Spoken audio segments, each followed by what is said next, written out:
Avião resolveu passar. Nice. Muito bom, avião.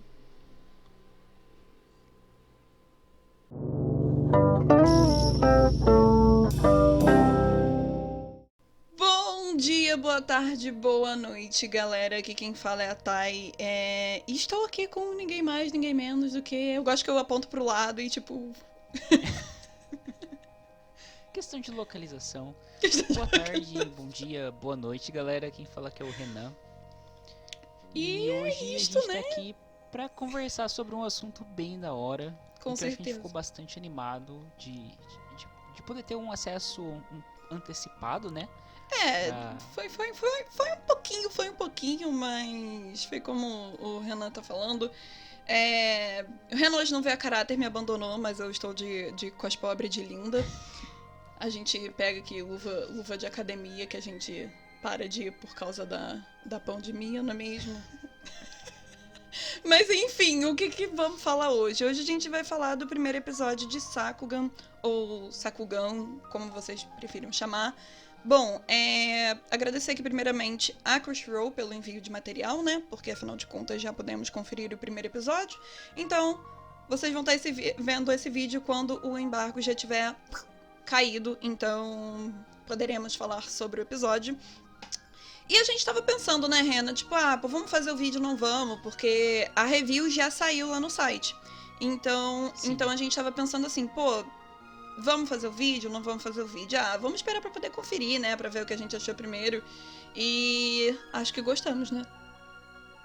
Sim, foi um primeiro episódio que eu achei que ele não revela muito, mas ele cria uma expectativa bem legal do que a gente pode esperar pela ideia que ele transmite mesmo, pelos personagens que eu achei bastante carismáticos. E a história trazer elementos que a gente já conhece. Exatamente. E apresentar alguns novos que, mesmo que a gente já tenha visto em outras obras, que eu acho que despertam interesse, desperta curiosidade naquilo que está sendo apresentado. Com certeza. E outra coisa também, a gente vai passar aqui uma ficha técnica rapidinho. Pra quem tá chegando agora e também tá nessa dúvida de tipo, vejo anime ou não vejo anime. Então, a ficha técnica basicamente é essa. O script e a direção é do Junichi Wada. O estúdio é o estúdio Satellites. Design de personagem, Yuji Iwahara e Shunpei Mochizuki. O conceito, na verdade, é a parte que eu mais gosto, é que ficou com o Kazuma Koda, que ele é envolvido com Nier e Nier Automata, né? Então, putz, bom, nem acho que a gente nem precisa falar, né? A gente é meio suspeito pra falar de Nier, eu sou recém-chegado a esse universo, mas já gosto muito. Todos desse recinto são suspeitos de falar de Nier. Bom, a diretora de som é Eriko Kimura e a distribuição do anime ficou pela Crunchyroll. E, na verdade, o que é mais engraçado, entre aspas, porque não é engraçado, mas é tipo um pouco peculiar, porque, na verdade, a gente não tem mangá dessa obra. O mangá dessa obra, na verdade, vai começar a ser licenciado e feito pela Square Enix. Ou seja, o material base é a novel que se chama Sakugan Labyrinth Marker, né? Então, o anime se chama Sakugan, mas, assim, estou bem curiosa pra saber o que vai acontecer. E, por falar em Square Enix aqui, eu acho que a gente vai entrar em assuntos tipo trilha sonora. O conceito, obviamente, a gente sentiu essa pegada, mas já no primeiro episódio. Mas foi uma coisa que eu falei lá no meu Twitter, que eu senti muito que a trilha sonora tem essa pegada de JRPG, sabe? Eu senti isso comigo, assim. E antes da gente, né, começar o debate aqui, só passando brevemente do que se trata Sakugan, pra gente poder começar a discutir aqui, explicar um pouco mais sobre o gênero, o subgênero presente nessa obra, né, e algumas referências a mais aí que a gente pegou. Bom, o que se trata, né, essa novel / anime? A gente vê basicamente um futuro distante, né, onde os humanos vivem aí como se fosse num subterrâneo, denominado Wonderworld, né, um submundo, que é bem abaixo da superfície, e isso acaba tornando um ambiente, assim, bem insalubre, né, não é muito saudável viver ali mesmo, né? Porque afinal de contas... a gente vê em alguns momentos que, por exemplo, toda a iluminação do ambiente é artificial. Exato. Justamente por eles estarem muito no fundo. A comida é uma coisa muito junk food. Super. É uma coisa... Pra caramba. É tipo, é cup noodles, miojo, a gente na BGS. essas coisas assim. Basicamente. Os locais, assim, são muito poucos convidativos, né? Porque eles vivem em uma colônia onde é tudo muito apertado. Óbvio, essa obra é carregada, assim, de sci-fi, né? Conta com essa premissa básica do subgênero, que é o foco em tecnologia, bastante ficção, a gente vê robô e a gente vê sofrimento, que afinal de contas é isso que a gente gosta. Eu já coloquei na review escrita que é uma mistura de casos de família... Eu tenho vergonha de ter você na minha família. Com robôs e uma menina gênia. E um pai Rimbo, porque pra quem não sabe, Rimbo... Eu vou deixar vocês darem uma googlada aí, vocês procuram o que é Rimbo. Mas enfim, é sobre isso, sabe? Eu guardei na minha cabeça, basicamente aí, que é isso que eu tenho pra Sakugan nesse momento. E não que isso seja ruim, eu gostei muito. Não, eu também gostei bastante do primeiro episódio. A relação entre os personagens, eu acho que ela se constrói muito rápida. Sim, é bem rapidinho. E uma coisa que eu achei assim, que deixa bem ligadas as coisas da relação dos personagens com esse mundo, é de ver como que é a interação dos personagens ali, porque por mais que seja pai e filha, quando a gente vê o Ganganba e a Memempo, a gente acaba vendo que os dois trabalham juntos. Sim, tipo de uma forma então, bem peculiar. É uma relação que... É uma relação peculiar, porque existe aquela ideia de pai e filha, de cuidado, mas ao mesmo tempo existe aquela questão de companheirismo de trabalho. Sim. E é uma coisa que acaba sendo, tipo, por parte do Ganganpa, uma coisa bastante cruel que ele acha com a filha dele, né? Porque ele queria que ela aproveitasse mais a parte da infância dela e tudo, Sim. e ela não tem essa possibilidade nesse mundo. Não, e assim, poderia até ter, mas não tem tanto quanto ele gostaria. E afinal de contas, a Memempo tem 9 anos de idade. Ela é tipo uma gênia, assim, contanto que a gente vê no decorrer do episódio que ela desenvolve coisas, assim, que estão muito à frente daquele próprio local, né? Porque a gente vê que eles vivem nessa colônia de Piwin, né? A gente tem a Memempo com 9 anos de idade, o Ganganpa sendo o pai dela, e ambos pilotam esse robô de trabalho para 2 pessoas, né? Onde eles trabalham, digamos assim, um trabalho braçal de robô, né? Que eles têm que ficar extraindo minério. Aí a gente percebe que, tipo... a classe de trabalhador, indiferentemente da obra que é retratada, tá longe de ser reconhecida, porque trabalhador só se ferra, né? Basicamente. Viva o capitalismo, yay! Os markers, né, como o nome mesmo já diz, eles saem basicamente para dentro desses labirintos, né? Para poder desbravar coisas, completar o mapa, né, desse submundo, desses labirintos. Então, assim, eles são meio que tidos como... idols, eles são meio que, tipo, tipo assim, jogador de futebol no Brasil, sabe? Que o cara é idolatrado e que, tipo, nossa, eu quero ser isso também. Só que o diferente é que, tipo, os markers, eles botam a vida dele em risco todo momento que eles saem pra poder trabalhar, né? Então, assim... e o sonho da Memempo é ser uma marker, né? E a gente vê mais pra frente que, na verdade, ela é movida por 2 coisas, né? Dela querer ser uma marker e querer saber o paradeiro da sua mãe.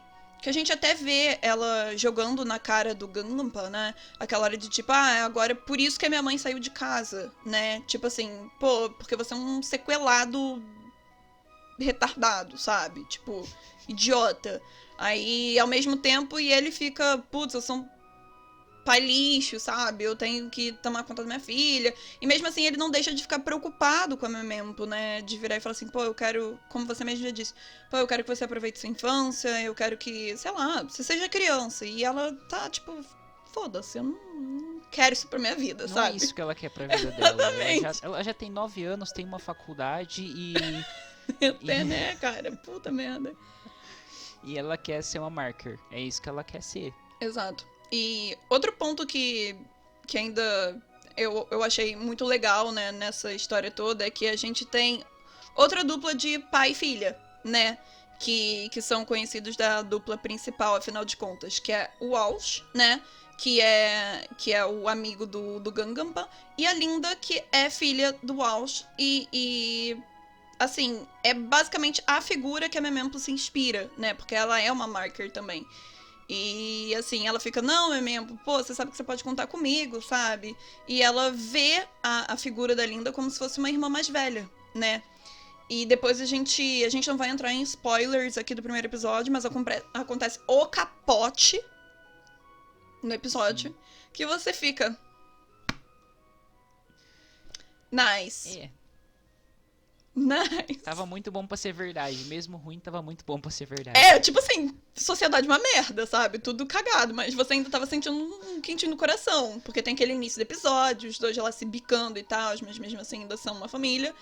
E esse girar da engrenagem, né, que faz o Gangampa virar e falar assim, tá, beleza, olha só. Você quer ser uma marker? Você quer sair aí pro mundão aí do labirinto? Ok, eu vou deixar, mas eu vou junto, sabe? Você não vai sozinha. Aí eles dão a louca lá e a gente encerra o primeiro episódio assim, né? Mas... O que tu achou, tipo assim, óbvio, a gente tem referências, assim, pra caramba do subgênero cyberpunk, né?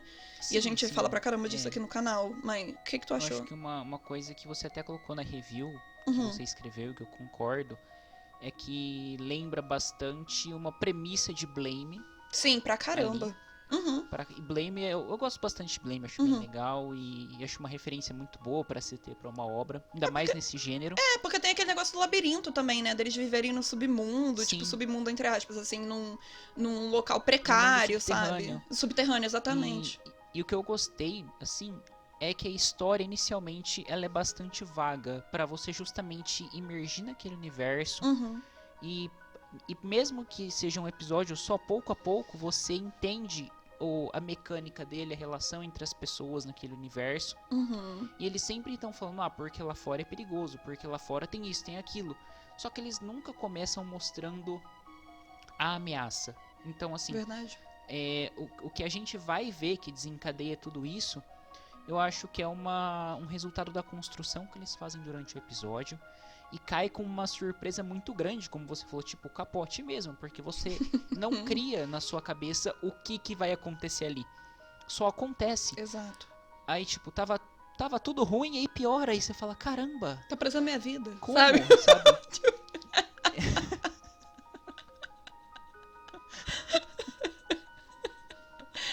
Mas assim... Verdade de lado, cara, é muito bizarro. Tipo, tudo bem, sabe? A gente já poderia tá esperando alguma coisa que virasse essa chave, né? Pra eles. Alguma coisa ia ter que tirar os personagens da zona Mas foi brutal, sabe? Da forma que aconteceu, foi brutal.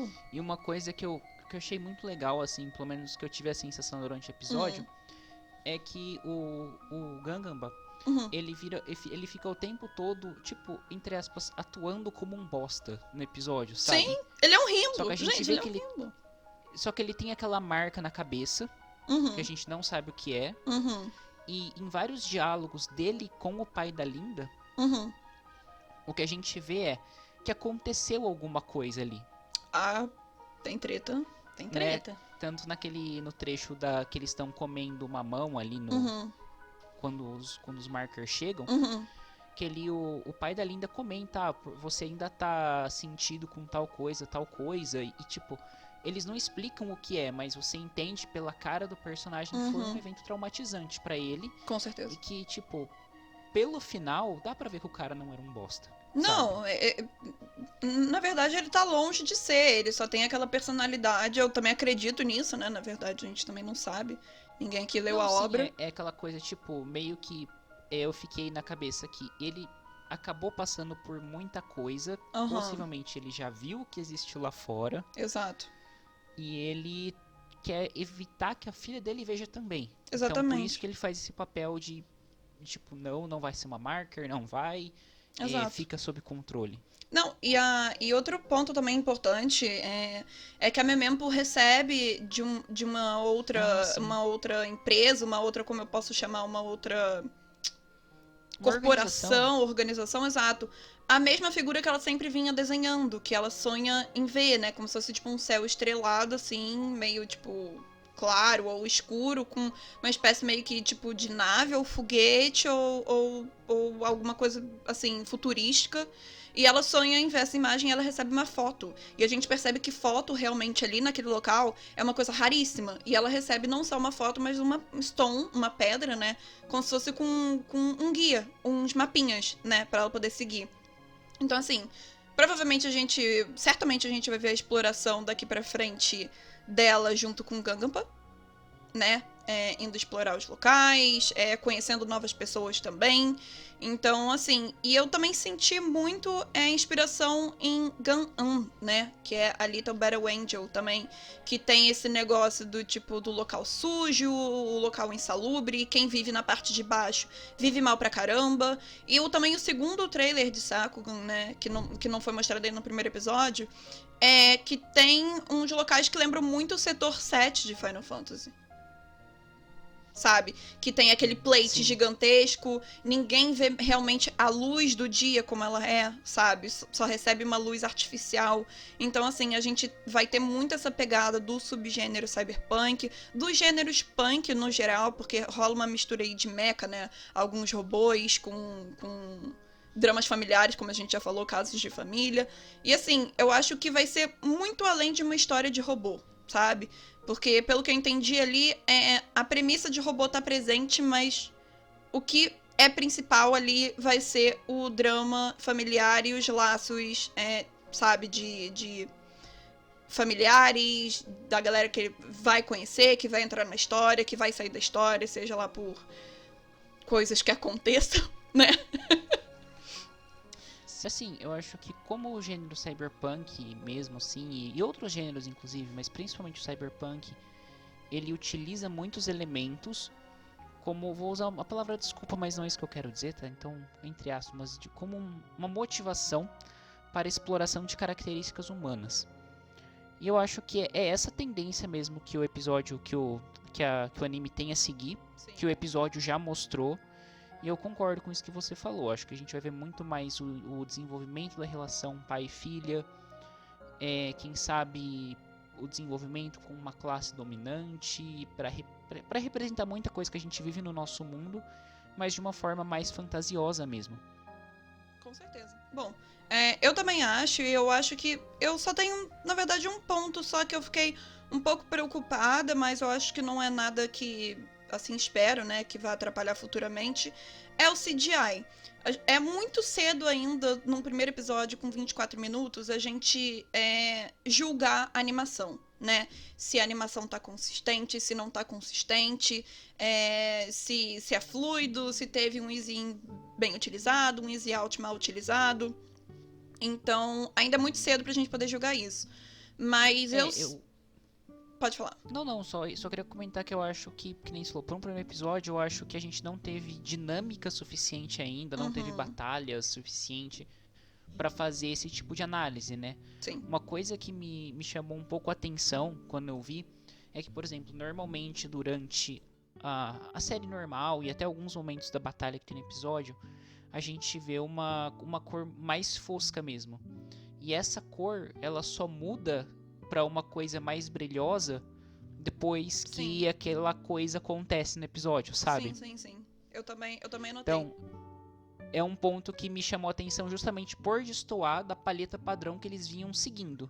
E outra coisa também é que eles fazem bastante uso daquele de landscape, né? Que é como se fosse tipo um wallpaper, assim, que tem aquelas cenas, assim, um pouco estáticas, né? Como se fosse pra poder mostrar o dia a dia da cidade, né? Eu gosto muito porque eu acho que isso ajuda muito ao espectador imaginar e se imergir naquilo. E assim, quanto aos CGIs dos robôs, né? Que eu acredito que vai ter muita gente preocupada com isso. A gente ainda não tem como julgar porque a gente viu poucas cenas, que é o do primeiro episódio. Mas pelo que eu entendi ali, o CGI vai ser usado como muleta, sabe? Uma coisa sem muito exagero. Tipo, não o anime todo, sabe? Coisa muito pontual, né? Possivelmente, Exato. Assim. Tipo, a gente viu o Mas Kaiju, aí que tá. Será a gente viu o robô com CGI, mas...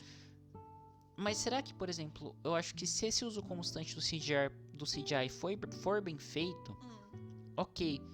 Mas eu fico nesse ponto receoso de você ter esse contraste muito grande toda vez que o CGI aparecer. Sim. E você causa essa estranheza pra quem tá assistindo. Verdade. Não vou falar que o CGI ficou feio, porque o que apareceu do CGI não tá feio. Só que o problema pra mim foi a transição que é feita do padrão CGI. Volta padrão, volta CGI. Então acho que o CGI, se for aplicado pra tentar puxar pro que já é apresentado, ótimo. Sabe? Eu acho que o que tem que ser feito é você diminuir a diferença entre o padrão e CGI. Sim. Então, quanto mais brecha você deixar, mais problema ou mais incômodo você pode causar. Não, isso aí foi muito bem colocado mesmo. Deixar uma coisa mais soft, né? Uma transição da animação mesmo feita à mão e tal, com a computação gráfica em si, né? Mas, assim, gostei do primeiro episódio. A gente ainda não pode, por exemplo, bater um martelo falando que a gente achou ruim ou achou bom. Esse primeiro episódio foi curioso, e olha que eu nem sou fã de mechas e robôs, sabe? Foi até engraçado, tipo... eu falei assim, tá bom, vamos ver Sakugan, sabe? Tipo, tá tudo bem. Eu falei assim, pô... mais robozinho, né? E terminei o episódio, assim, nossa, que capote. Tô curiosa pra saber o que vai acontecer, sabe? Porque não é um anime só de robô. É como eu já disse, é casos de família com tretas pesadas, sabe? Então, assim, é isso que eu quero ver nos próximos episódios, pelo menos. Casos de família, mechas e kaijus, é isso aí. Tipo, ok. Episódio seguinte, Nenempo dá fora em Gangapa, sabe? E acha a mãe trombando, sei lá, nos escombros, não sei. Sabe? Tipo, algo desse tipo, assim. É o que eu espero e é o que eu quero ver. Mas eu acho que é isso, sabe? A gente também não vai se estender muito aqui. Eu gostaria novamente de agradecer a Crunchyroll por esse convite, né? Pra gente poder ter conferido antes e tá fazendo esse conteúdo agora pra vocês. Novamente, vocês vão estar vendo isso no dia que o embargo caiu, então a gente já vai poder estar conversando sobre ele. E, Renanzito, faça o merchan aí do Mega e palavras finais. Bom, então queria pedir para vocês se inscreverem aqui no canal do Mega para acompanhar todos os nossos vídeos. Na descrição vocês encontram nossas redes sociais e também o link do nosso Padrim, caso você queira nos apoiar.